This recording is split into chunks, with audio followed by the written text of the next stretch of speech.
Intellectual stew. Intellectual stew with James Kirkland. Powerful and provocative, prophetic and practical, Have you ever found yourself? Are you dating for that person? informative and I feel inspirational. every bit of it. Like, I'm not trying to waste my How you gonna do better if you don't know what better looks like? I do.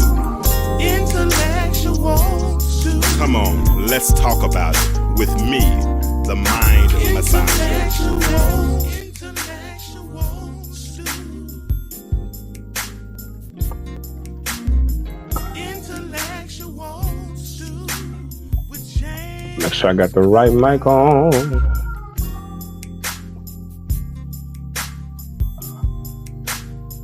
Right, man.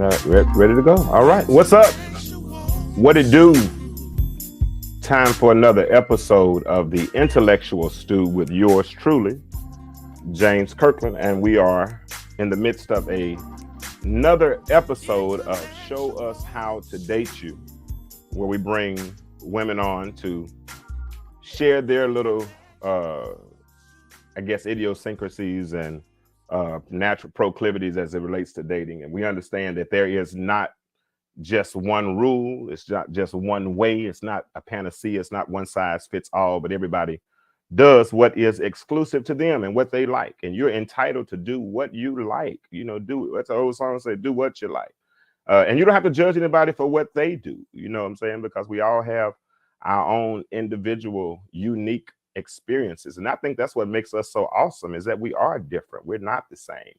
And if we ever get to the point where we stop arguing over opinions or judging others for their thoughts, I think we'll be much more productive in this whole dating thing. Because what I am discovering is that it is hard even to get to first base. So what I want to do through this show is create a medium where we can have intelligent discussion. And sometimes we might go a little ratchet, a little left, whatever. But we want to have a little intelligent discussion with young ladies, young women who can, well, women, not just young, but women who can articulate themselves and articulate themselves well. And then the guys in the audience can listen as well, and they can ask their questions. Ladies, you can ask your questions. But let me go ahead and start bringing our guest on. First of all, I have my good friend with me. Let me get her up. Coy London. What's up, Coy? Hello. Good. We got Coy with us tonight, and back by popular demand. We had her on a couple of weeks ago. We have Latara back. So let's get Latara back. Latara. Hi. Hey. Latara. Hi, Coy. How are you? I'm well. You doing okay? I'm blessed, girl, all the time. All right. Hey, declare it, decree it, all that kind of stuff. Make it be known. Let it be known. But let's go ahead and get this conversation started. If you're in the chat, go ahead, do me a favor. Go ahead and share this thread, and let's try to get these numbers up tonight. Let's try to get these numbers up, and let's try to get some people on that could be a part of this conversation and hopefully become a part of this community. And then we can do this every week, every Monday night at 9:00 p.m. Eastern Standard Time. We're able to have this good thought out conversation. Coy, what's on your mind today? I know you always have something on your mind. What impacted you today as it relates to dating? What impacted me today as it relates to dating? Ooh, an emotionally available man. An emotionally available man. Yeah. Okay. Yeah. Talk about it. So tell me something. What does an emotionally available man look like? Well, let's talk about that. What does an emotionally available man look like? Someone who's healthy, happy, someone who doesn't necessarily suppress their emotions, because that could turn out really bad, you know. A man who has patience and can really logically express himself, not like a woman's perspective, like emotionally, like we can get, but logically. I think a man being logical is his way of being emotional. So, question. Somebody said make this shareable. I don't know how. I don't know. I thought you just could. I thought it was automatically shareable. I thought it was automatically shared. If you can't share from this At the page, go to my bottom. personal. They say go to the bottom and you can share it. If you can't share from the page you're on, go to my page. Now, Coy, you brought up something interesting, and I'm glad you said that, because we started this conversation a little bit earlier. And Latara, feel free to jump in wherever you feel free to jump in as well. But you said, so are there masculine emotions and feminine emotions? I believe so. Okay, it has to be, in my opinion. Do you think there are different type of emotions between men and women, Latara? No. You don't? You think they're all emotions? Just emotional I think emotions? that we have the same emotions. It's more so about how we express them. I mean, the emotional spectrum, I believe, is across the board for us all, but we just, express differently. Yeah, because I Right. shared that story. Yeah, and that's keyword, express differently. I shared the story earlier today about the 18. Well, Coy, you shared it with me first about the 18-year-old up in Connecticut or Massachusetts, somewhere like that. But he ended up killing a young lady that he was in an on and off again relationship with. Right? She was riding in a car with another guy, and he was trying to kill the girl. And ended up killing the guy. Right? Killing the basketball player. But whatever. But this was, to me, this was a guy that had a wealth of emotions that he couldn't harness or control. Right? My dad taught me something as a man, and Latara today, when I kept hearing this I always hear this emotionally intelligent. I hear women it's all these buzzwords now: shenanigans, toxic, all these energy, all these buzzwords now: emotional intelligence, all these things. So I googled emotional intelligence and I started checking this out, and all of the descriptions reminded me of what my dad taught me when he said that a man maintains control at all times, right? And so that, to me, so when we start talking about emotions, right, I get nervous when I start operating in the realm of emotions, because sometimes I become too emotional. And if I become too emotional, then I've lost control, right? And then I'm not doing what daddy taught me. So when I start hearing a woman say that she wants a man who's emotional, right, or who shows his emotions, then I get nervous, because can you control his emotions when they get, you understand, when they start to get unmanageable or uncontrollable? That's my concern. It's not for us to control that for you. You understand? Okay. Just like it's not for me to control, it's not for you to control my emotions. Mm-hmm. So we have to, as far as emotional intelligence goes, like, I wrote a book about it. Talk about it then. Okay. Talk about it. But I'll just speak to how God introduced me to emotional intelligence, because I do believe that that's not something that we learn in the Black home. Okay. I feel like we were taught to shun certain emotions, you know what I'm saying? Especially, boys. It's like, don't cry, you know what I mean? Like, tough it up. There's this suppression instead of learning how to regulate emotions. So God taught me about emotional intelligence through fasting. And so one thing that fasting does is teaches us self-control. It helps us to also be more aware. All right. You're able to be aware of your mental thoughts, which are also your emotions. You know what I'm saying? Like there's that flow of emotion that turns into a thought. Okay. So on and so forth. And so in that, like I said, with that awareness, the self-awareness, you really get to see how you normally react to said emotion, right? Mm-hmm. If you really dissect the emotion. And again, that's something I feel like we're not taught in Black homes as children, is how to explore our emotions. We either demonize them or we suppress them, but there's really no such thing as a bad emotion. And so it's just, again, how we react to the emotion. So again, I'd say that it's not for me to regulate your emotions, and it's not for you to regulate my emotions. That's where we need to learn self-control. And if you're struggling with self-control, I'm going to tell you need to fast. I'm going to tell you that, one thing fasting again taught me is if I can control what goes in my mouth, I can control what comes out of my mouth. If I can control that, then I can also control my thoughts, right? You know, bringing those thoughts into, strongholds. What do we call those? Captivity, or however it says in scripture. It's just, there's so much more to emotional intelligence than, what if I just have a verbal, I just explode. It's like, no, it's okay to explore before you explode. You have to learn how to deal with it, or I say deal with it, but rather just to sit with it and learn what's worth, say, putting out there into the atmosphere. Like in my book, God told me, he said, every emotion has a cost.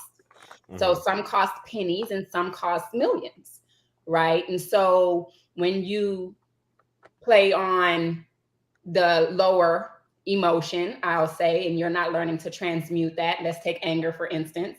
You're not able to transmute anger into passion, because really anger it's a doorway. It's a portal. It's like you're learning either one or two things: that there's a boundary that you need to enforce, okay, and or something that you're passionate about, something that you hold dear to yourself. And so if you explore that, you can transmute that anger into passion, right? Opposed to just sitting with that anger and now you're flustered and it's just, now you can explode. Okay, so where anger could have been $1 million emotion, it is now a penny emotion. So just, I know I kind of went on a tangent, but I'd say that emotional intelligence is definitely a big part of being emotionally available. Because if you don't know what it looks like when you feel certain things, you know what I'm saying? Maybe you're really not ready. You're not ready to be with someone else. You're not ready to handle someone else's emotions, let alone because you're not open to handling your own. That's what the availability is about. Anthony McCreary said something, and I can 100% relate to this as a man, and I appreciate women's assessment of men. You know what I'm saying? Because I mean, they say what they observe. You know what I'm saying? But we say what we feel as well. And so when we say what we feel, this is what Anthony said. Anthony said, right, we can't be fully emotional because they're so extreme when released. Women trained early to express themselves. We're taught to suppress them. And you're 100% right. Corey, you and I had this conversation a couple of weeks ago. Come talk to me, Corey, if you're on mute, I don't know.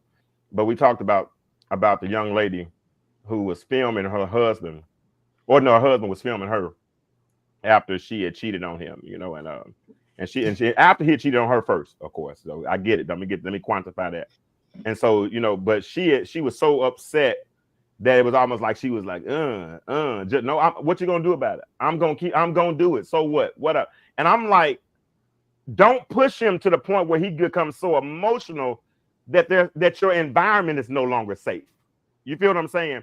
Because if things escalate, and that's my concern when it comes to a man who loses control of his emotions, right? Because everything you just said, again, you really validated what my dad said about a man maintaining control at all times.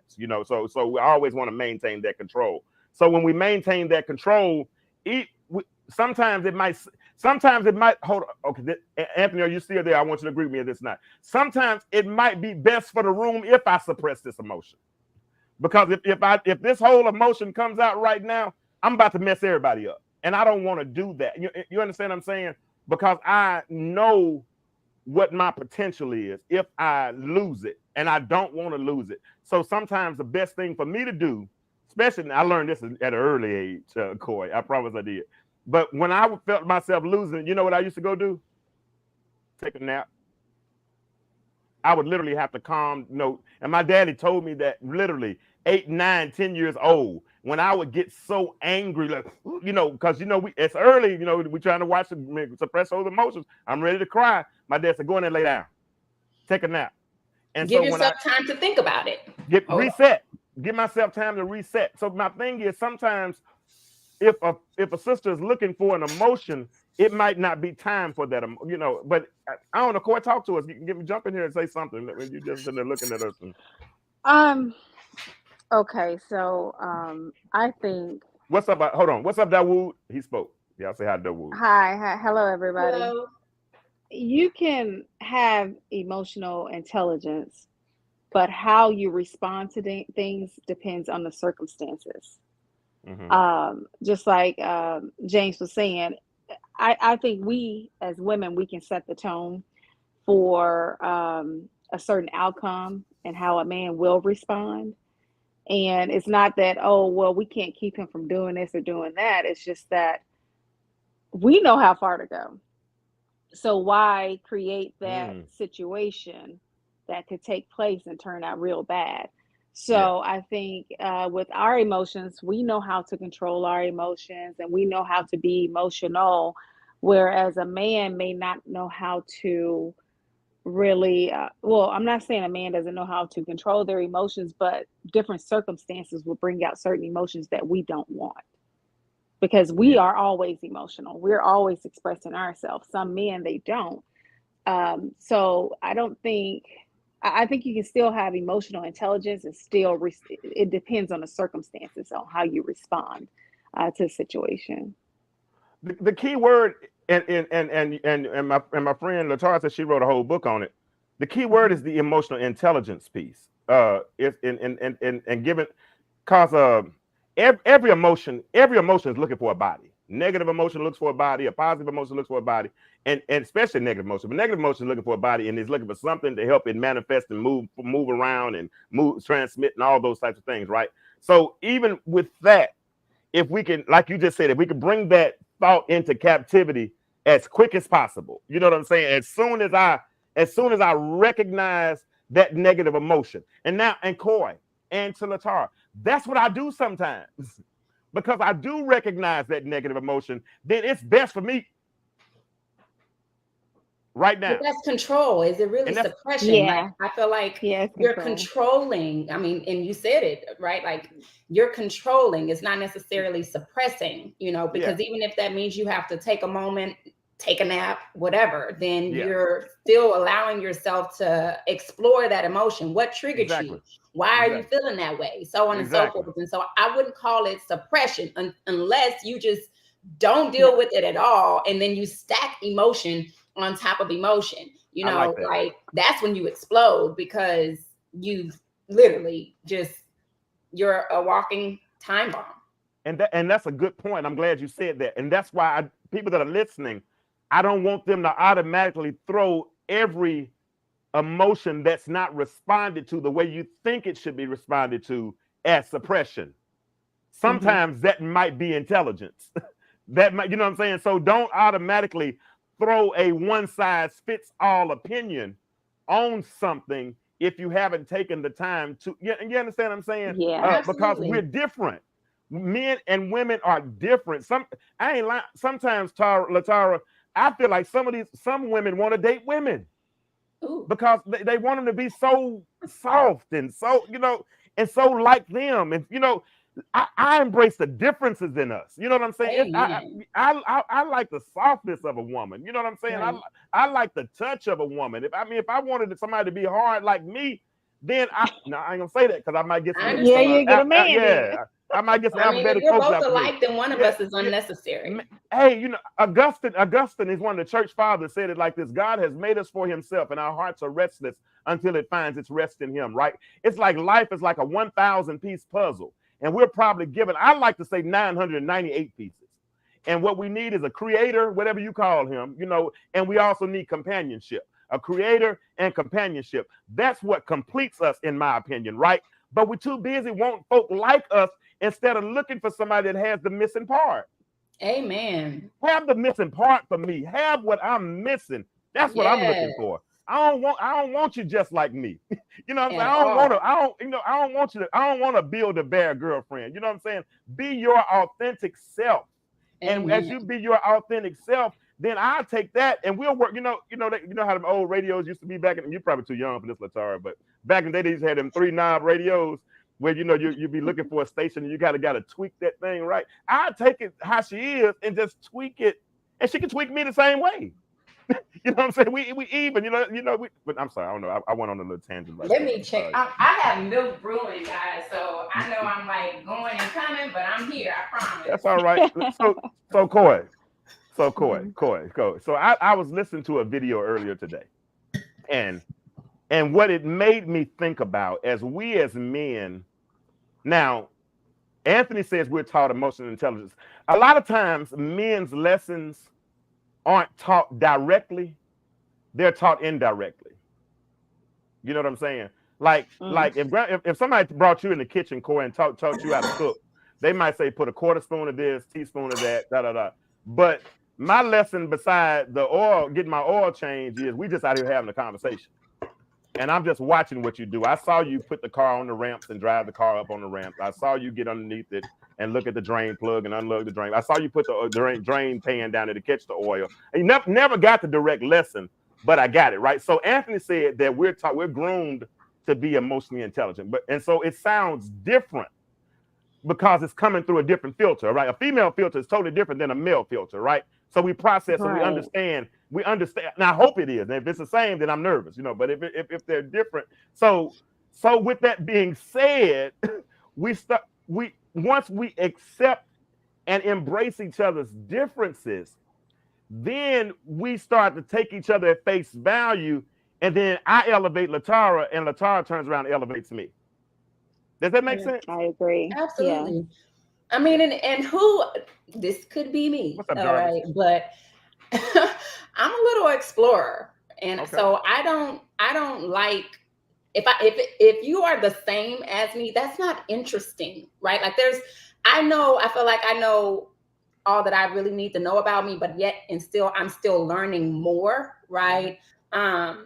So to have me, like, I feel like I like my mind to be stimulated. And I won't say to figure somebody out, but that's what makes it new. That's what makes it refreshing. That's what makes it interesting. It's like, I don't know this person and I'm getting to know this person. It's like, yeah, same just doesn't do it for me. Like I said, if we're the same, then one of us is unnecessary. So if I like that. If we're gonna be getting to know each other, okay, and it's okay to be compatible, right? Like it's cool that we have things in common, but we can't be. You said if we're the same, then one of us is unnecessary. Absolutely, yeah. I love it. I love it. I gotta. Hey, somebody need to tweet that, put it on Facebook, and give Latara her credit. I'm sorry, I said credit. Don't get paid. You heard it here, but I heard that somewhere else. I can't tell you exactly where I heard it, but I heard it somewhere else. And she's not a plagiarist. Girl, I like you. You all right with me? I don't care what they say about you. If we're the same, one of us is. I'm trying to spell. I know how to spell. I do, but I'm trying. That is amazing. But that is true. Do y'all agree with that? Something you did mention is that y'all as in men, right? Like y'all have this opportunity to learn emotional intelligence indirectly. I will say that I feel like as a woman, speaking for myself, okay, I wasn't taught emotional intelligence. I knew that I had emotions, but I didn't know how to really manage them. And so I think for myself, like y'all in the way it sounds is that you learn that self-awareness early. You learn to be aware, whether it's of yourself and, your environment, others, so and so forth.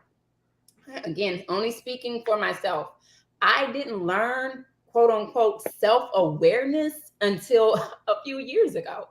Really? No cap.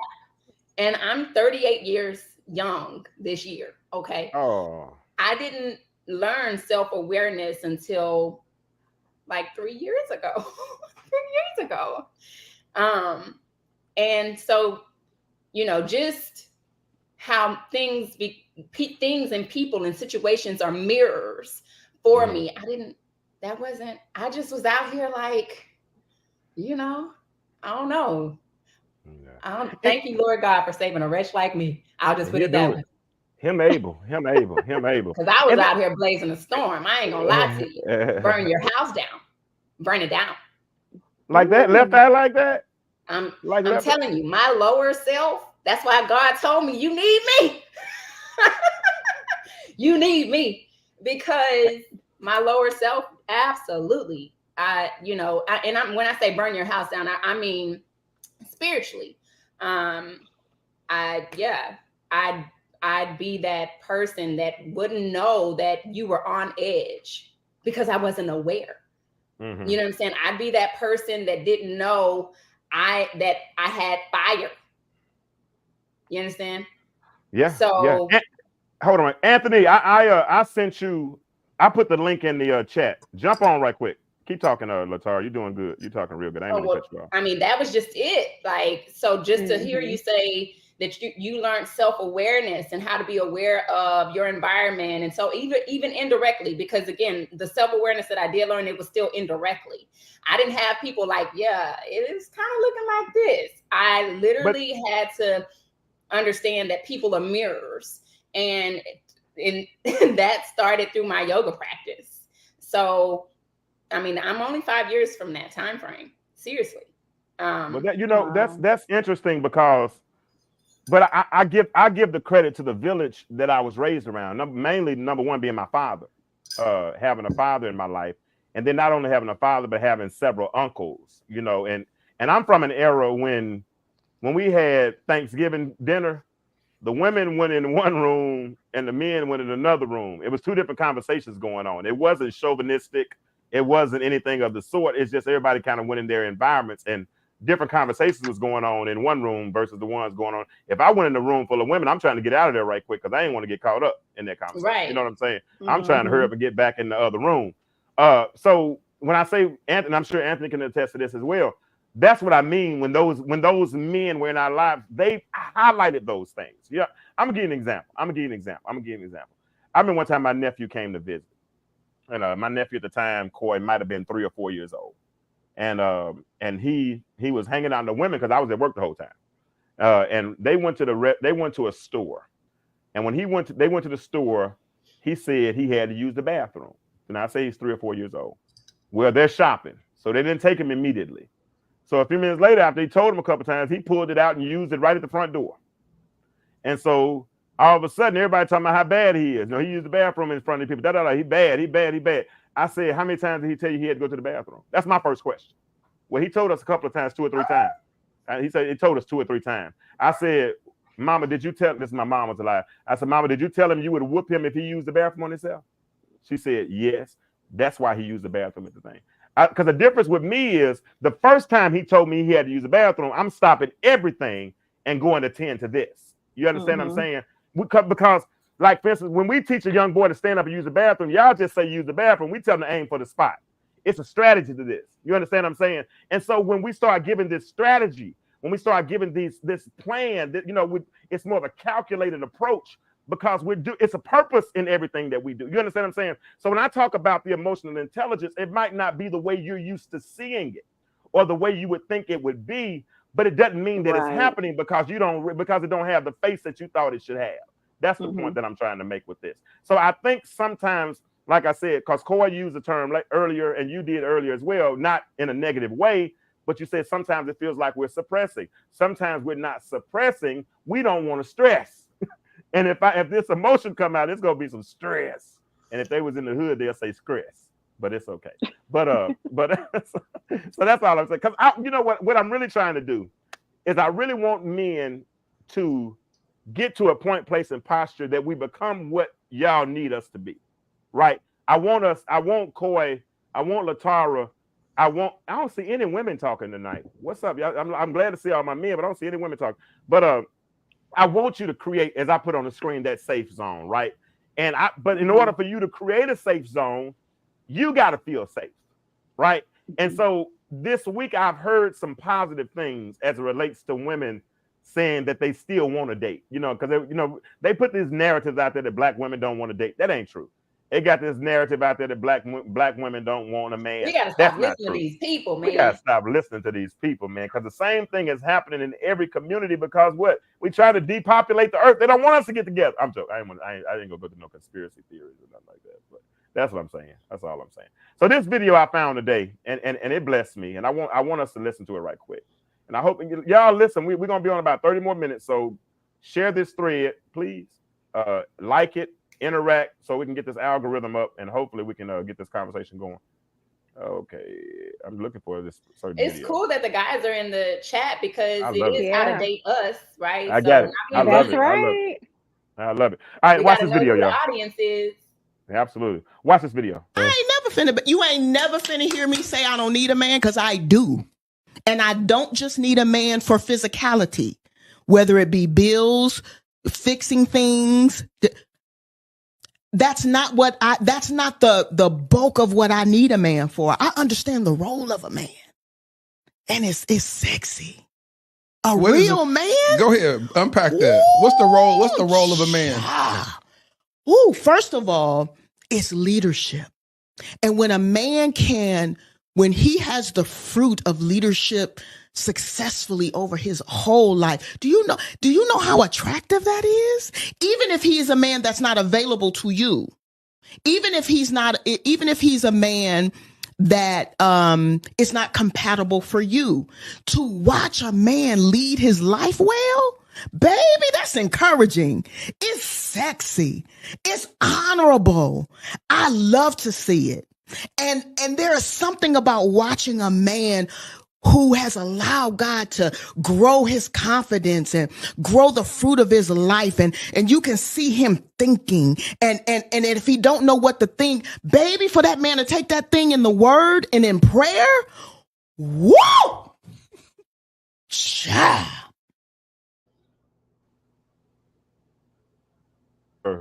That was a word. Yeah, that was it. But we got to be that dude though, fellas. Anthony, Dawood, man, we got to be that guy. And sis, y'all got to let us be that guy. She said something that's so powerful, right? You know, she said something that's so, Angel, what's up? How good? She said to see a man walking in his confidence. Amen. And right now, this world does all that it can to emasculate, to discredit, you know, and we don't need that. You know, I ask this question often on this platform, Corey, you've heard me ask it before. Is it more important to get your point across or to keep the peace? Mm-hmm. You know, and it's scary sometimes when I hear people say they would rather get their point across than keep the peace. And because by my estimation, if you keep the peace, you're going to end up getting your point across anyway. Because peace is the platform, right? If peace is the platform, you can get anything that you want. You can get all the communication that you need if we operate from a platform of peace. Because the moment that a man feels like the situation has become somewhat chaotic, most times, you know what we do? Shut down. Because I'm not, and I say this all the time, and I feel bad for a man who sits there and argues with a woman. Because I don't argue with nobody I can't fight. Okay. I mean, that's open and shut case. I don't argue with them because if we keep arguing, going back and forth, eventually somebody's probably going to want to put hands or somebody going to want, you know, or something like that. So I don't argue with nobody I can't fight. So my two words, my two syllables are, three syllables. Oh, okay. And I'm done. Now, am I suppressing my emotions? Probably, if you call it that. I'm going to say I'm channeling my emotions. Because I'm not going to raise my voice so first of all, I'm not going to raise my voice at a grown woman because she's not my child.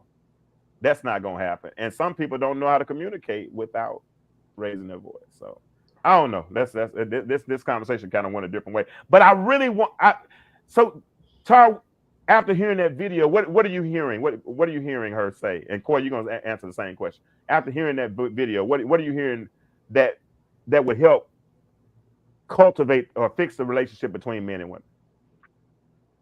Just simple, that we need each other and that y'all are desired. So I think that's something too, maybe, you know, we have to be more clear about, is that we desire a man. And in this society, they call those women pick-me's. So you have this whole notion that to desire a man is a bad thing. In a sense, it's like you want somebody to choose you type of vibe. So I mean, I would definitely say for any woman to be vulnerable and say I desire a man is one way to cultivate just that open door. Wow. You know, It says I'm available, right? That's if we're talking about emotional availability. You understand what I'm saying? It's like I'm open and available for anything to manifest, you know. But this obviously this is what I want. But yeah. Jarvis said he'll raise his voice if she raises her voice. So he said he'll raise his voice. That's how he said he responds with the whole raising of the voice thing. Like I said, if I raise my voice one time, it's probably like I said, I'm different. I mean, I don't rate. When I get quiet when I get mad, it's more like I'm through talking. We'll talk later. I holler you later. Corey, what you think about what the lady just said? Okay, so I think first of all, we're not talking about grown boys. We're talking about grown men. I think there's strength in having a man present in your life, being with that man. And if we're open to having a man, we have to allow. It's sexy for a man to lead. Basically, is what she's saying. She's saying there's strength in that. There's sexiness in that. I think so too. I think so too. But I think what we've come across is a lot of grown boys. So it's kind of like a turn off, you know, because for me, I've grown to a place where I don't argue.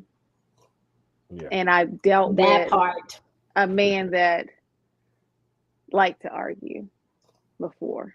You know, I've dealt with a man like that. And so for me, I've learned to be quiet. Let that man argue and act like his granny or his mama or his sister, whichever woman he's been exposed to. And I've learned after so long, like you said, somebody said, oh, well, I got to get my point across. I don't even have the energy to get my point across, even when it has simmered down. It's like it was pointless to even discuss it. So I have no interest in even discussing it. It's just too much.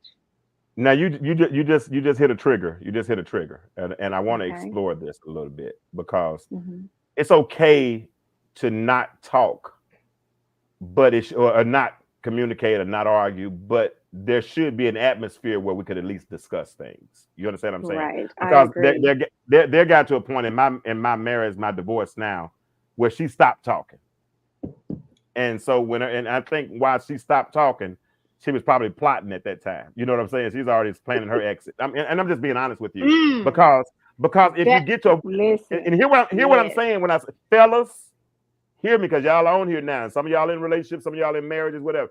Let them talk. You know what I'm saying? Let them talk now. Don't nobody want to hear them argue. And when we start talking, and then when you start talking about being a leader has a sense of direction. That's right. And so if he has a sense of direction, then you should be leading them somewhere. And if they don't feel like they're being led somewhere, then I think that's when they start to detach or they start not to believe you. And they get to the point where they don't believe, they start seeing that you're lying, or they put you in a whole different category. And then they start having to get it for themselves. And when they feel like they can get it for themselves, then what they need you for. I'm speaking from experience. I'm just telling you that I've been through what I've been through. So hopefully we can learn something from these. And I think that's what these ladies, and that's what the woman said. She said, I love the fruit of leadership. She said the fruit, and that's deep when she started talking about a fruit. Because see, a fruit came from a seed. So if a seed was planted, that meant it was something before, something was planted in it by something prior to. I mean, I saw my daddy lead. I saw my grandfather lead. I saw somebody else lead. And in this society in which we live now, you don't see many men leading. The teachers are females. The principals are females. Everybody that's an authoritative figure in most children's lives, especially if they have a single mother, are females. So when you start trying to find where is the man that leads, it's hard to have those examples. I'm not making an excuse. I'm just calling it what it is. So when we start talking about finding somebody who has the fruit of leadership, then yes, I can see why that would be attractive. She said that makes, even if he ain't your man, it makes it attractive, which means other women see your man being a leader, and it's attractive to them because there are so many men. So that's why Anthony, that's why Jarvis, you're already doing it. That's why Michael, we that are men and we see young boys, it's important that we operate as mentors, as we operate. I see the fruit of my labor. I mean, the Coy, you know, the fruit of my labor was last Thursday when my son told me. I stopped by my son's house. Notice I said his house. He bought his first house. 25 years old. He and his girlfriend bought a house. Nice house too. And I to drop off his title because I paid off his car, so I handed him his title. But that's the fruit of my labor, right? I That's mean, right. Congratulations on that as well. and I'm proud of him. And the thing is that I'm watching how he's leading her. Even through Mm. they bought the house together. She said, you know, I love the way he led me through this process. He taught me every step of the way. You know what I'm saying? He learned that somewhere. You know what I'm saying? I don't know if he learned it That's from me right. directly or learned it from me indirectly. However, you know what I'm saying? But then when you talk about the fruit of leadership, you know what I'm saying? You know, and that's the fruit of our labor. And so that's what we have to get to start fixing some of these relationships. So, sisters, some of y'all gonna have to let them lead. You know what I'm So saying? I And like then to Allow add to them. that Allow though. them. When you add. Go ahead, add. Yeah, I mean, because fact of the matter is, right, she also said basically he's being led by God. Okay, Absolutely. so then let's not forget that key point. He's No. being led by God. So when you talk about seeds, that's where the seed is coming from. In order for a man to be effective, and I'm not a man, okay, but in order for a man to be You don't effective look in like his it. leadership, he has to be able to submit to Absolutely. to God, right? Because I'm not following somebody who not following God. That's the whole. If he's a man of God, he's gonna. Oh my God! We had this conversation a couple of weeks ago on my page. I'm not following a man who doesn't have a plan. And if he's a man of God, you know, based on what I was told in that post by a man of God, is that he has vision. He's a man of God. God has already planted, quote unquote, a seed. Okay, Mhm. so when you speak about the fruits of said seed, it is because he's not just a man of God, but he's operating in that under that leadership, right? And Yeah. that's how he's able to lead his wife, his community, so on and so forth. So I think for me, speaking as a Absolutely. single woman, yes, the power that you encompass, how sexy it is, it's all great. But let's be clear on who's leading Yeah. you. Because sometimes these men, they're leading, but they're not submitting to God. So where Yeah. we going? That sounds good. Corey, you want to add anything to it before we get into these questions? No, let's go. All right, you're gonna go first. Call it out. Top. I forgot you like to be on top. I forgot you like to start. You like to start top. You like to be the top. All right, Coy. So what? All right. So what we're doing, ladies and gentlemen, now is we've had our discussion about emotional intelligence and men, the emotions of men, and all those things. So now we're going to ask some questions from Ace Metaphors first date questions. And the first question, because what I have the ladies do is I just let them pull a card. You know, I either pull it from the middle, top, or the bottom. So I'm pulling from the top. Coy says she always likes the top, so I don't even have to ask her anymore. But Coy, what Mhm. can you contribute to a relationship? What can I contribute to a relationship? Mhm. Um, I want leadership. I have leadership though also. I can contribute peace. Yes. That's number one. Mhm. Um, after that, I would say, I don't know, I'm all about growth when it comes to a partnership because if I can't help you grow or you can't help me grow, I'm like her on the other stuff. It's not necessary. You know, I want somebody that we could build a legacy with. You know, whom I can build a legacy with. So I think I can contribute family values also. I was Mhm. raised in a two-parent household. I like the whole dynamic of a family. I like that, and that's what I want, and that's what I'm seeking. So yeah, I can bring peace to relation. That's the number one thing. After peace, everything else will fall in place. Did somebody say something about submit? I said submit earlier about a man submitting to God. Oh, okay. Okay. I was trying to see why Otis, he said the word submit is misleading. God gave, yeah, he did give both command to commit, command. I thought he was taking the conversation in a different direction. I might have been doing something. I might have been reading something else. What can you contribute, Latara? Well, I mean, I'm going to piggyback off the statement about the whole submission, right? That means he has a mission. So I, like Koi, obviously, peace would be what I have my own peace. Okay. So I'm just saying I'll share it. Okay. But I believe that a man with a mission, a man with a plan needs a woman with vision. And I have vision. Hold on. Can you say that again 3 times real fast? I mean, 3 times real slow. She said, I believe a man with a mission, a man with a plan needs a woman with vision. Yes. So can I push back on that a little bit? Absolutely. Not much, but just a little bit. So in a relationship, is there a head? Is there a head? God. Mm-hmm. Okay, but I'm talking about in the linear family, in the relationship. Not, I mean, I know God is over the relationship, but there's a leader in the family, so the leader is usually the head. Okay. With me, and not saying in a dominating faction, because we're all a body. Yeah. You understand what I'm vision saying? Is that neck. So is there? So my point is, girl. What's the vision of what? You said that neck. You said the vision is that neck. Okay, but my point. So is the woman supposed to have the vision, or is the man supposed to have the vision? And I'm not trying to sound chauvinistic. I'm just asking a question. Yeah. So right? I mean, I believe it's both, because the man receives his plan from God. God drops a seed, right? Like, that's what I believe, Otis. What I believe what Otis just said. But go ahead and keep saying that. When God gives a man a seed, that seed is a plan. That seed is a vision, right? But of course, I believe we say in the Bible, scripture says to, multiply and be fruitful. And what is the portal for that multiplication and being fruitfulness? It's a woman. You.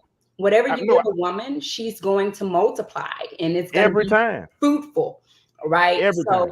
That's why I say, both, right? Because you don't want a woman, you don't want the plan and the vision for yourself, and you got a woman who has no vision. Right. No. That wasn't the point I was making. The point and you're right. You know what I'm saying? Because I believe in partnership. You know what I'm saying? Exactly. We're 100% partnership. We're here on an assignment. But like I said, I believe the vision. You help him. It comes through us together. But I think it starts here. Even you know what? It starts where? Where does it start? I think it starts with the man. Okay. But wait a minute. You did ask basically what we can contribute to the relationship. So although he already has his vision, she's also contributing her vision. No. Okay. I'm not disputing that at all. Yeah. No, I'm not. No, we're not arguing at all. No, I'm not disputing that at all. We're 100% partnership. She said he has the mission and the plan. I have the vision. So that's what I was trying. She said those were the words. So it made it seem like he didn't have the vision. So I'm just making sure that, because I believe. What is a plan though? A plan is a vision. A plan is a blueprint, right? Like God gives you the blueprint. Okay, it might have been semantic. It might have been semantic. No, I understand perfectly. But it very well could have been. But you're trying to make sure, hey, he got that. Yeah. What I'm saying is, like, they say that, a house isn't a woman makes a house a home. She makes the home. She decorates it. All that's right. I agree with all that. You get what I'm saying? So because she has vision, right? No, she's gonna make it comfortable for you. You're gonna be like, oh my God, love. This is beautiful. This is more than what I could ever have imagined. How many ways can I say I agree? Let me look it up in about 4 or 5 different languages. We're not saying you disagree. I'm not saying you disagree. I'm just saying if anyone watches the playback and they need further confirmation. There you go. As to how a woman can enhance their plan. Okay. I expect it. This is how. This is what I mean. Yeah, I get it. Cause and like I said, a lot of times when you hear me say stuff, I speak from the context of experience. I don't speak from just willy-nilly just throwing things out there.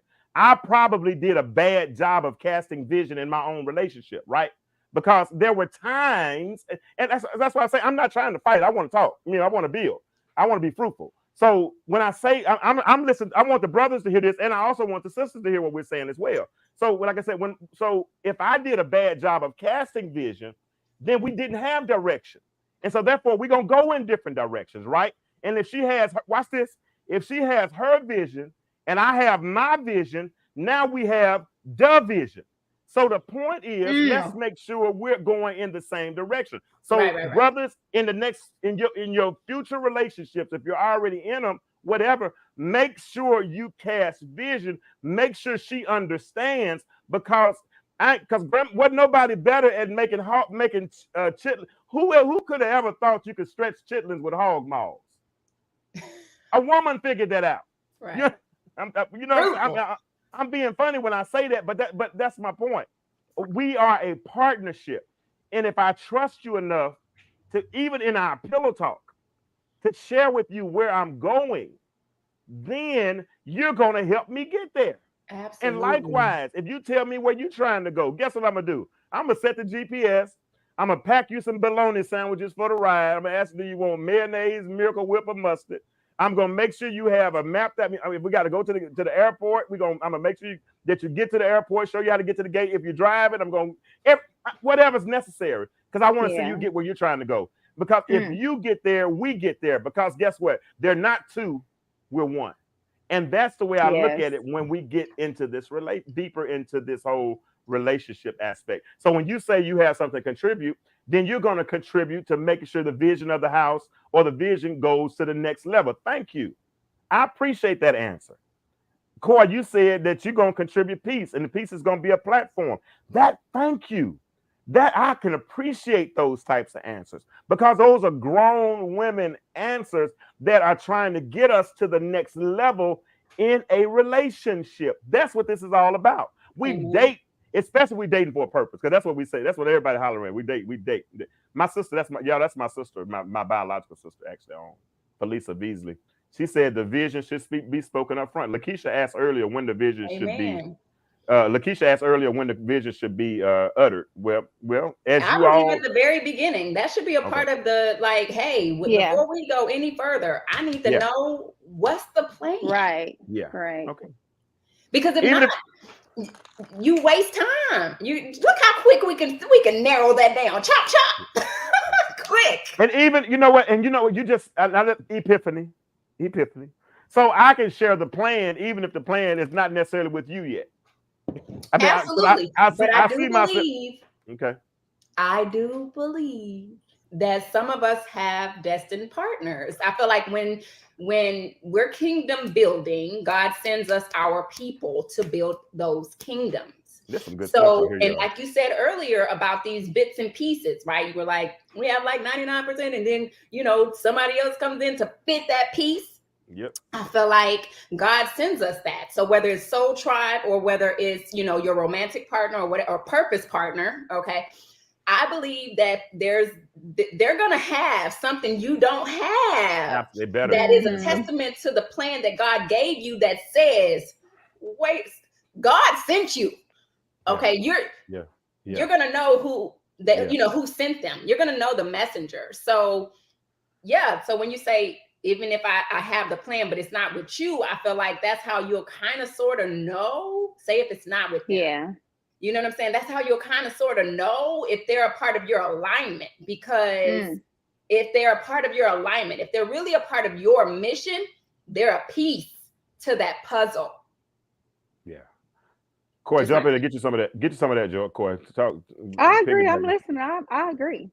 You ain't just sitting here to look prettier. You got some good thoughts too. Come on, give me some of your thoughts too. You act like somebody else. I'm always adds value. I know. That's my girl. Yeah. Watch. I gotta watch it. What you say, Felisa? Felisa said, "Watch those that listen to your vision to become what they think you want, but knowing good doggone well they're just fronting." Yeah. So that's another thing about, because sometimes, like I said, if you speak too soon, then a person has the opportunity to become but try to become. But I know it, and that could prolong the process, right? Because That only if you just lasts wait for on, so long, though. because I was if you gonna do, say, man, that's where Been there, discernment done comes that. into That and only that's all play. I'm gonna lasts for so say. long. That's where discernment comes into play because, oh my God, I'm being super vulnerable here. I was just having a conversation with a gentleman, and like literally like 2 nights ago, a night ago, whatever the case may be, and I asked that very question: what's the plan? And this person told me their plan. Okay, and I went back to my notes. When they told me the plan, I had a whole my mind was blown. Like, I went back to my notes from last year, December 1st, Oh 2nd, wow! and God had told me this thing. And I was so hesitant to share it with this person. And I said to him, I was like, literally, I was like, you shared something with me and I want to share something with you, but I'm a little hesitant. See, that was that discernment. Like, oh, I don't know. And I was like, I don't know if I should share this with you. And this person said, like, hey, first of all, I myself feel like if it's God's will, it's going to be regardless, right? Like, so as far as trusting somebody, I don't not trust someone until they give me reason not to trust them. But other than that, like, God's will prevails. And so that made me feel like, okay, Tara, be a little bit vulnerable here. Okay, we're talking about intimacy, and I could be this missing piece. So I screenshotted my message from last year. Okay, I never met this person. Okay, and not only was the portion of their assignment given to me last year, but also their name. Oh wow! So God sends us people. When you're in alignment, you're going to meet the people destined to help you get to where God wants you to go. So that discernment aspect of it is like, you're going to know. You're gonna know whether or not that person is really a fit, a piece, if you're connected to God, if you're doing God's will, if you're listening to God. Remember, this is still submission. Right? This is still submission. Okay. So that's when we're still going to God for guidance. We never stop. That process never stops. It shouldn't. Definitely. Ever. Right. And so she even said it in the video. She was like, and if he doesn't have strategy, he goes to God. Exactly. Now, I done told the guy plenty of times, man, you got to go to God to get to me. You need to ask. You need to ask your daddy. I love that. If I'm your man, if I'm your woman, you know what I'm saying? And you're my man, ask your daddy. Because I do feel that we have these destined people that are meant to be in our life to help us when we're in mission to do the things God wants us to do here on earth. That's just me. Good. And that's a lot of people listening that need to hear that. So that's why I'm glad you're back on again. All right. So listen, I got another question. Your turn, LaTara. Top, bottom, or middle? I'm like, I just said so much. We got it. Yes, it's recorded. No, I'm ready. It's all recorded. Well, Koi already answered her question, so I'm gonna let her answer. I'm gonna let her. You pull. I'm gonna let her answer. Go ahead. Middle for me. Middle. There's some good comments too. Lakeisha said, if you know that your relationship with God is solid, your discernment should guide you after you shared your vision. Absolutely. But keyword, a solid relationship. Discernment is a gift of the Spirit. All right. Everybody don't have gifts, and everybody don't have the same gifts. And something like I said, we throw some of these terms out loosely, like never mind. I'm not gonna do that. But discernment is a gift. Discernment is definitely a gift. And there, just because you say you got, it's like critical thinking is a gift. Everybody don't have that, and it shows up. It shows up all the time, and it's, I'm sitting there like, where you get that at? Like how did that come out? But anyway, I already did. I think you did this last week. If your life was a song, didn't you do that a couple weeks ago? We did that. Yeah. Let me go deep. I was gonna say, shuffle me one more time. Okay. Tell me about your relationship with your parents. Ooh, y'all know. See? My relationship with my parents. I believe I have a good relationship with my parents. Well, if we start off like with mom, I'll start with mom. So my mother. Let me go back a little bit. So yeah, I'd say that I've been more of a mama's girl. Okay, so maybe a mama's girl, not a daddy's girl. Okay. My father really wasn't around for my upbringing. Okay. And so that I clung to what was in the home. And of course, like I said, that was my mom. And so my mom, I would say too, was like my best friend. My mom had me at a very young age. So coming up with someone that's almost like my sister, you understand, is like I said, we had more of a friendship than a mother-daughter relationship. And as of these past couple of, say, maybe the past year, quite honestly, I feel like God has done a lot of undoing of that, just to establish order, because it's okay to be your child's friend, but fact of the matter is that we need mothers and fathers, right? And so I would definitely say that in the past year, my mom has stepped, or I've stepped, let me put it that way, because I can't control anyone else. I've stepped more into a daughter role rather than a friend. And so for my father, I would say, you know, I spent, okay, because y'all, when I say earlier, I said I would burn your house down. that was definitely, you know, a portion of that stemmed from that, right? Having this say bitterness, resentment, displaced bitterness and resentment, and not really being aware of it. I used to be this person, I could hold a grudge. And I mean, I say a grudge. Y'all don't even know what a grudge is. Y'all don't really know. I used to be able to hold a grudge. And like I said earlier, when I started my yoga practice, I started being more self-aware. And so I started, you know, seeing myself clearly and also seeing other people clearly. And so where me and my father didn't really have a relationship before, he came to live with me back in about 3 years ago. And when I tell you that all that time that he wasn't there, the 3 months that he did live with me, like, so I don't know if you guys really understand what joy is, but God taught me that joy is a weighty emotion. And so what I mean by that is that it's something that'll last you a lifetime. That's why God says, like, he wants to spread more joy, because in the emotional spectrum, joy is like one of the higher emotions, is very, very costly. So it's also very, very weighty. And so one dip of joy can like change the trajectory of everything, right? So the short time that he lived with me, it was as if the time that he wasn't with me, like I felt like God made up for that times 10. And I could today, I mean, there was so much forgiveness, like, and my father was definitely one of those people, like, he wasn't sure if it was real. He was like, what is going on with you? Who are you? What did you do with my daughter? Wow. And I think it was really cool for him to see that growth in me, and to see that, like, that unconditional love. That was where I would say I learned unconditional love would be that. Like, I would tell him that no matter what you do, I love you. And there's nothing you can do about it. And I'm the same girl that used to tell him the opposite.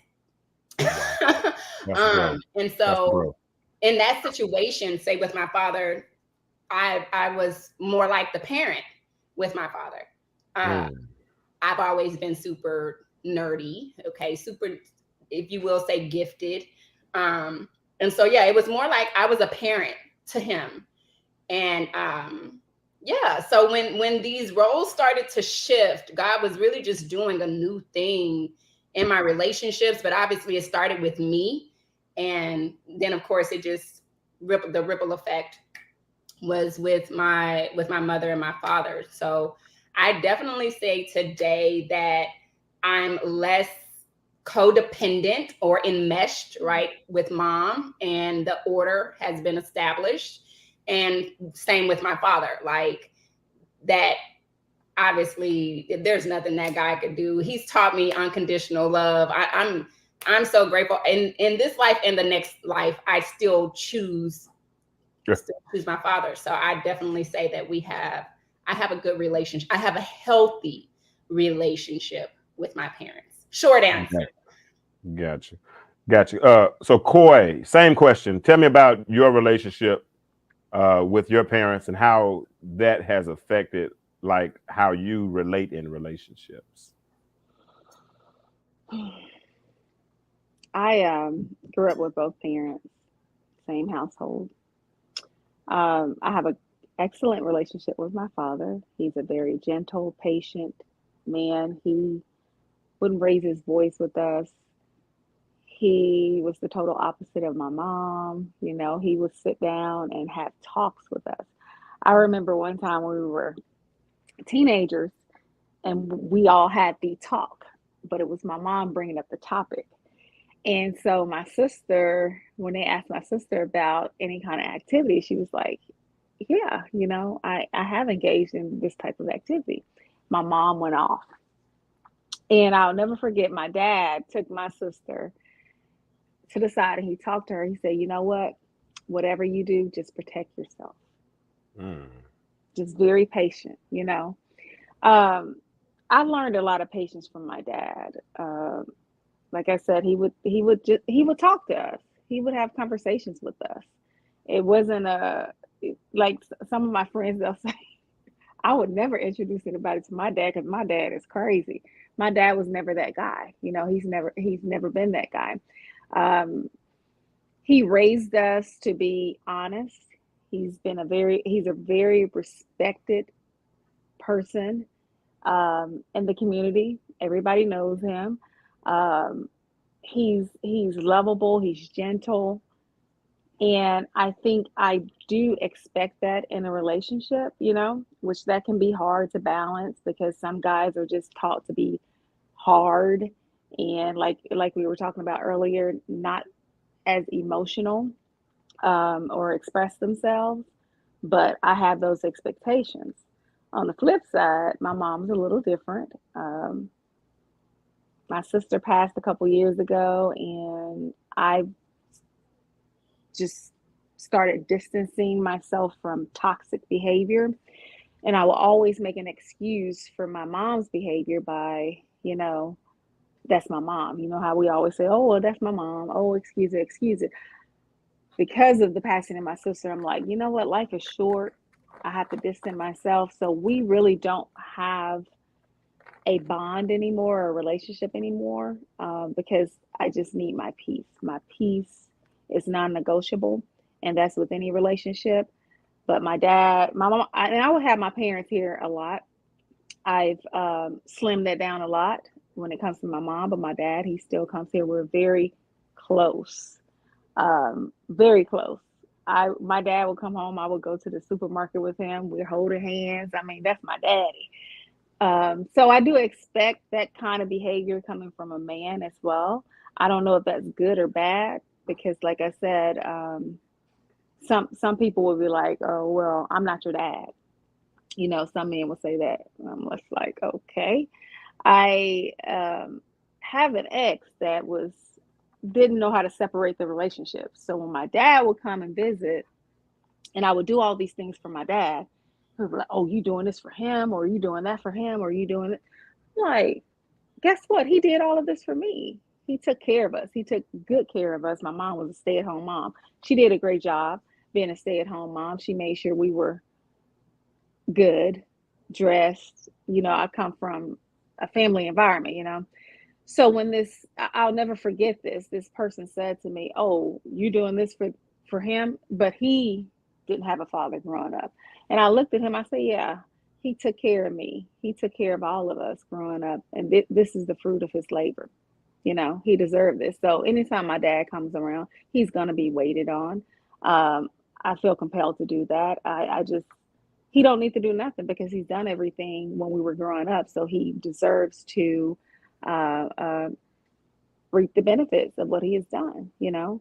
So I know that I don't know. I think it could be a negative impact because some men will say to you, I'm not your daddy. I'm not gonna be this patient man, or I'm not gonna be this gentleman. I'm not gonna be, you know, and that's what I expect. He also taught me how to figure things out. Like, we couldn't just say, oh, I don't know it. What do you mean you don't know it? Let's figure this out. You know, so we had to think. We had to use our brain per se. So we were made to do that. We were made to build and made to figure things out. And you know, and people, I appreciate both of y'all for sharing your testimony. And Corey, I know we're both of them probably sensitive to an extent, but people don't realize how much family dynamics play a role in our next relationship. I didn't realize, you know, I've since forgiven, you know, some people who I think harmed me emotionally as a child. I think I've learned to forgive them. It took a while. I ain't gonna lie. I mean, and this is in my 40s. You know what I'm saying? Because now when you talk about suppressing emotions, you know, that one I probably like put it in the it gab category. I just didn't give a flip anymore. You know what I'm saying? Mm-hmm. But it came a point in life where I had to give a flip. You know what I'm saying? There came a point, you know, how am I going to die with this on my heart? You know what I'm saying? Or, if, you know, because, you know, you do need somebody, you know what I'm saying? So you don't realize men, because I saw a post, I put a post up yesterday about a man who said that a lot of boys, the reason why they treat their wives so bad, because they secretly hate their mothers. Mm-hmm. And it said based on some of the things that the mothers did to them growing up, you know, and all those types of things. And they're holding these grudges, as you say, Latara. And they're taking it out. And I never will forget, I saw a little girl, 21, 22, jerking a little boy around in Walmart. And I told her to stop. And she said, this is my child. You don't tell me what to do with my child. I said, no, I ain't going to tell you what to do, but I can tell you this. He's going to take it out on every woman that look like you when he's able to. He can't take it out on you now, but he will. And I meant that, you know what I'm saying? So we don't realize how much, you know, we are affected, you know, and if we realized and we were more emotionally intelligent, then we would be able to tap into those emotions and get the necessary help, or, you know, just whatever. You know, you know, I just finished up my book, and I wrote a part, and I was going over it with my editor today, and there was a part in there where I said, you know, it was so many traumatic experiences that I just walked on by, you know, in life, you know, where sometimes, you know, you stop, you know, and fix it, or you keep on rolling until you get to the station, or, you know, you just keep on moving with that flaw. Latara, Corey, I remember one time my brakes were so messed up. My brakes were squeaking. I mean, we get ready to go in a minute. I'm going to ask one more question. But my brakes was messed up, Corey, and they were squeaking and stuff and grinding. You know what my homeboy told me? He said, turn up the music. Talk about a coping mechanism. Man, come on.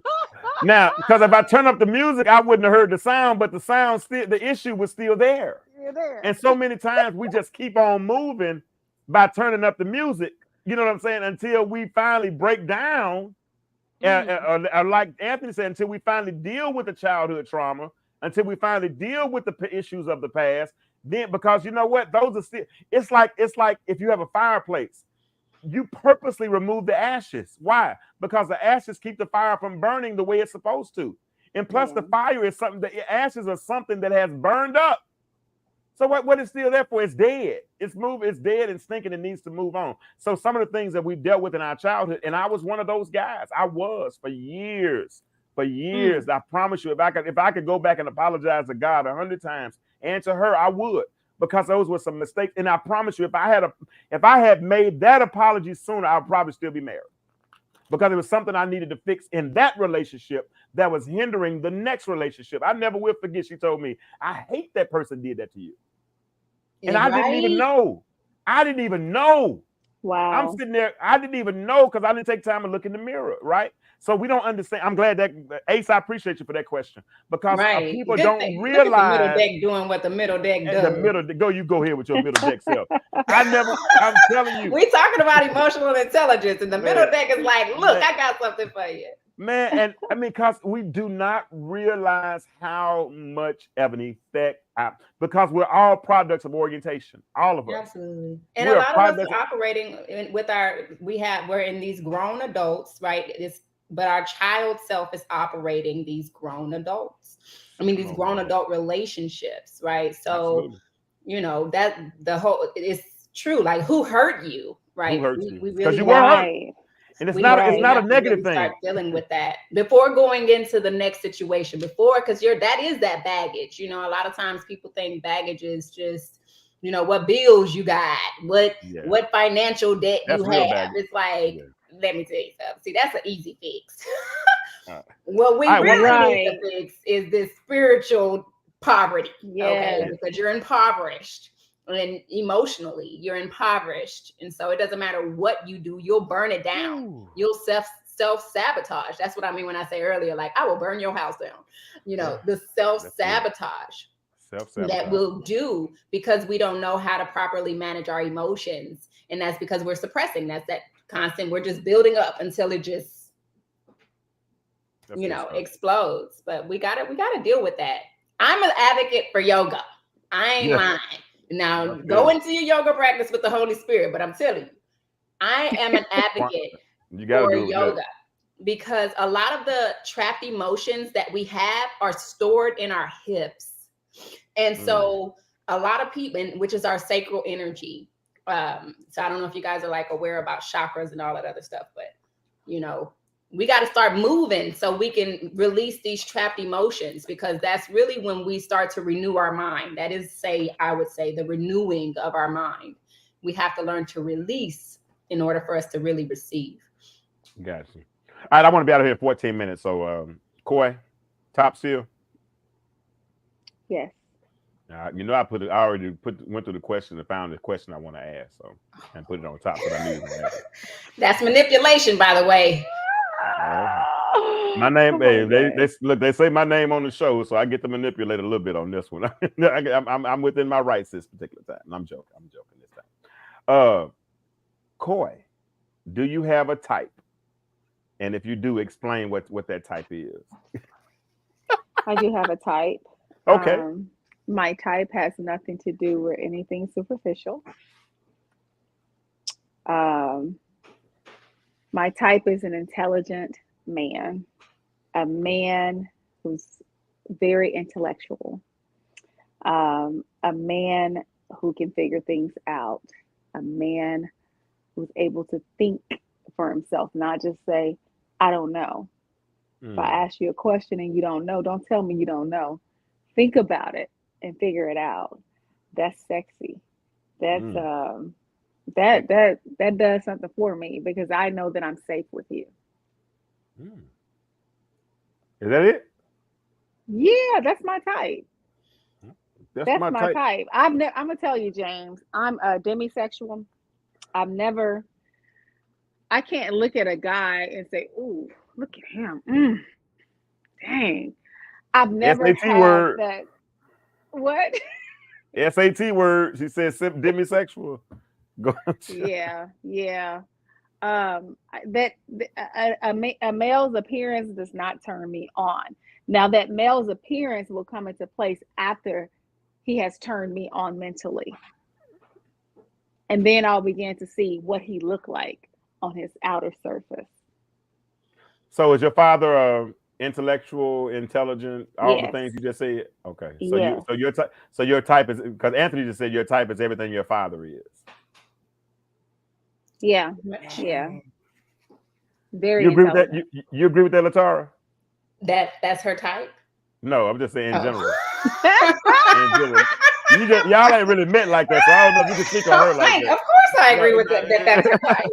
No. I'm talking about your type is everything your father is. Oh, absolutely not. Quite the opposite.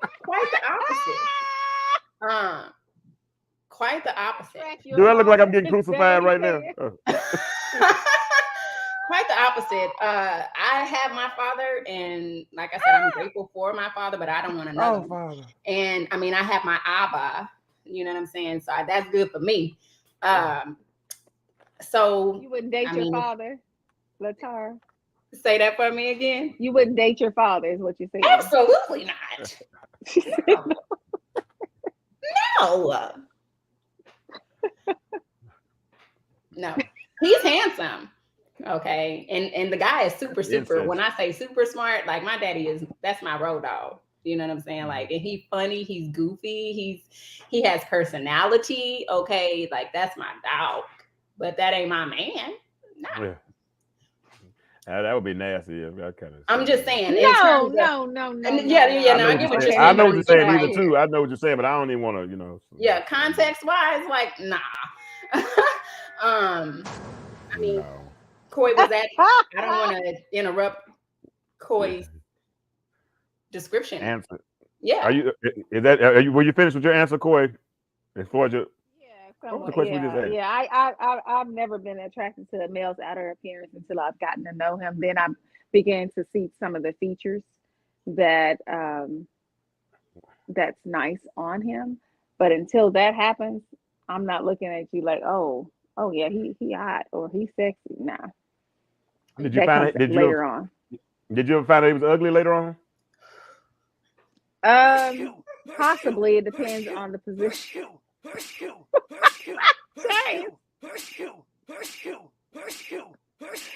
In an argument, yeah, you're gonna be all up ugly.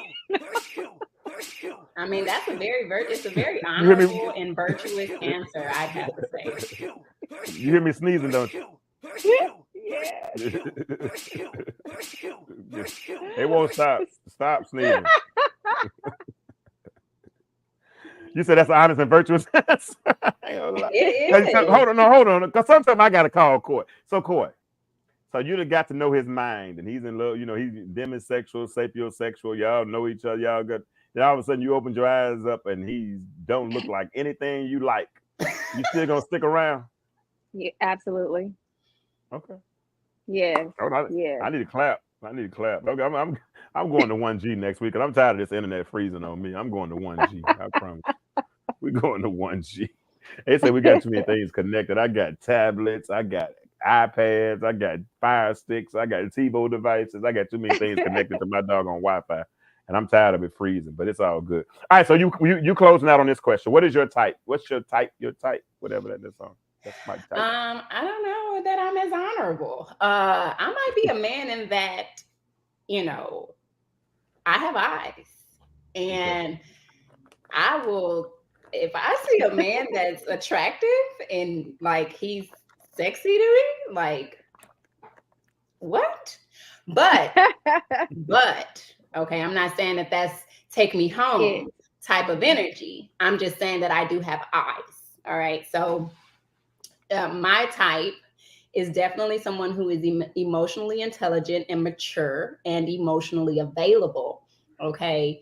And, I would definitely include a family guy into that, right? Like someone who has values, right? Somebody who's all about God, family, definitely legacy. And he do gotta look like something. And I'm saying that because I want to look at you. And I want to look at you. I want to spend life with you. So I don't care how emotionally intelligent you are and how beautiful your mind is. If I'm sitting in front of you and you got jacked up teeth and your nose is crooked and your eyes is, that's not going to do it for me. We're probably just not meant to be together. We could be friends, but like, What if he got that NBA, NFL check coming too? Money. Okay, so let's be very clear. I understand that I can make in the league now. I can make bread out of dough. Okay, I understand that anything that I enter into, I am an asset. He ain't already got to have it. I'm not somebody mesmerized by money at all, or status, or things like that. That's not my type at all. He got to look like something. And I'm very big on like teeth. I'm looking in your mouth. That's really I think everybody big on teeth now. Well, and that's what I mean. I'm saying type wise. I'm looking at your teeth. Okay. I'm looking. If you got a nice regular mouth man. If you got a nice set of teeth, okay. Man, she said raggedy mouth man. That's an Arkansas statement if I've ever heard one in my life. I'm telling you.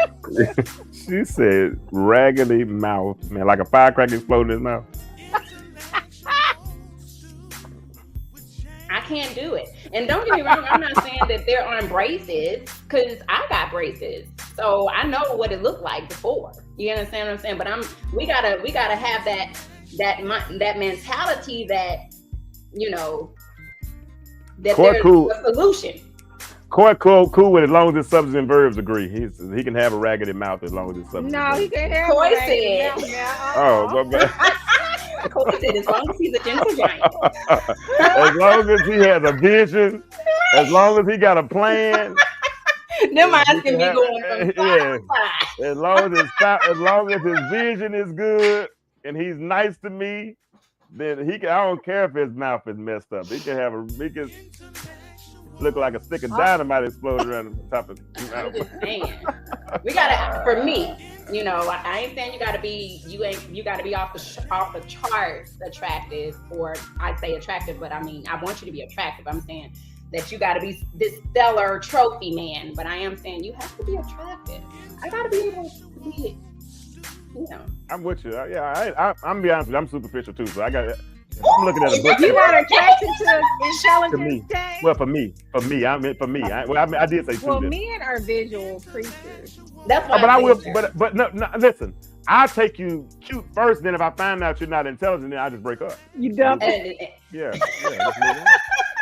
Like, man, I've gotten books that the cover looked one way, but the book was disappointing. You know what I'm saying? So No, you they know, both got a match. I mean, they Yeah. got a match for me, Yeah. right? But I find that out in 1 through 3. You know, 1 through 2, whatever I call those steps. You know what I'm saying? And once I find that out, then you know it's time to move on. But I got to be attracted to you. You know what I'm saying? If I'm not attracted to you, you know, then it's not gonna work, and it's okay. But it's been another good show, ladies. I appreciate you. I gave y'all didn't bring a third one on tonight because I wanted to give y'all plenty of time to talk. So we did that, and we'll be doing it again soon. Latara, I appreciate you. You have any closing words? No, thank you for having me on. It was a good talk. All right, Coy. Good talk, as always, James. All right, cool. Hey, listen, I'm going to be able to start interacting with you guys through the website real soon. It's about done. I am having them tweak a couple of different things so we can interact there as well. And that's it. So I'm out of here. It's 10:26. I'm hungry. I'm about to eat. As I always say, the world is changing.